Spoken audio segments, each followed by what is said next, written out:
Before Chris Paul's return to the Rockets from a knee injury, there was some concern as to how Paul would integrate himself into a team that was running incredibly smoothly. And by some concern, I mean I wrote on this very website that James Harden's hot hand would complicate Paul's eventual return. These concerns, it turns out, were quite overblown. The Rockets have won 7 straight games with CP3. Houston has continued rollicking through the league with Paul back in the lineup, and the 32-year-old point guard is experiencing a bit of a rebirth now that he's no longer directing a high-wire act every night.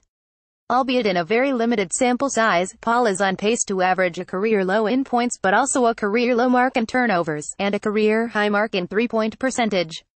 Basically, Paul is scoring less, but his efficiency appears to be receiving a boost from playing alongside James Harden, and, most importantly, he seems to be happy. It's refreshing to see Paul spend less time staring daggers into the hearts of his teammates and more time doing dope point guard stuff, like inside-out dribbles, no-look passes, and leading devastating fast breaks. As far as playing alongside Harden goes, Paul actually hasn't shared a huge chunk of time on the court with his MVP candidate teammate. In the 8 games Paul and Harden have played together, they've shared the court only an average of 18.6 minutes per game. For comparison, the thief of joy, as Kyrie Irving would like to remind you, Harden shares the court with Trevor Ariza for nearly 29 minutes per game, and nearly 22 minutes per game with Eric Gordon. Remember at the start of the season when Mike D'Antoni committed to staggering minutes between Paul and Harden? That's been a fruitful strategy so far, with both players thriving as solo acts. Since Paul's return, in about 10 minutes per game with him running point and Harden on the bench, the Rockets have an absurd 43.9 net rating. Again, the sample size is small, but a number like that would have been truly impossible for the Rockets last year, who grew incredibly dependent on Harden by the end of their postseason run. Harden-led lineups are enjoying similar success. Over the last 7 games, in about 17 minutes of action per game with Paul sitting and Harden playing, the Rockets have a net rating of 32.7. And while both are flourishing in their time alone, Paul and Harden have still posted a solid net rating of 10.7 when sharing the court since the former's return. Okay, so you've just learned the net rating for seemingly every Rockets lineup combination possible. What does this all mean? The key to Houston's success isn't necessarily that Harden and Paul are the next coming of eggs and bacon, but more so that the team's offense isn't handcuffed to one player. The Rockets can put together an elite offensive attack when one of their 2 best players, one of whom is an MVP candidate, is on the bench, which is uncommon for just about everyone except for the Warriors.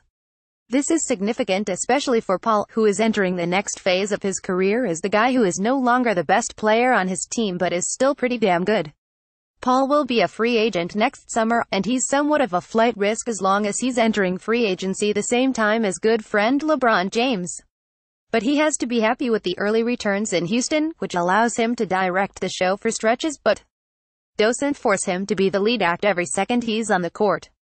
The same goes for Harden, who looked spent at the end of the playoffs, and now has a secondary playmaker to help ease his load. While Paul is finding his path as a secondary star, the Rockets and their fans are likely more concerned with how this team will match up with the Warriors. In that regard, Houston's lineup flexibility may be more notable than the Harden-Paul pairing. Adding Luke Mbahamo and PJ Tucker in the summer gave Houston the kind of 3-and types needed to match Golden State's small ball units, a lineup to keep an eye on. A Paul Harden Tucker Mbahamo Gordon unit, which won't really be able to defend anybody for long stretches, but can turn a game upside down with shooting. That group has played only 9 minutes together, but could get some run as the regular season progresses. Ariza can also slide into that group seamlessly.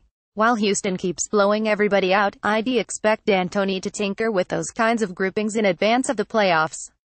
For now, though, the Rockets have laid to rest any concerns about a rift emerging between their ball-dominant backcourt mates. Paul and Harden are enjoying their honeymoon period. Any worries will have to wait until the postseason.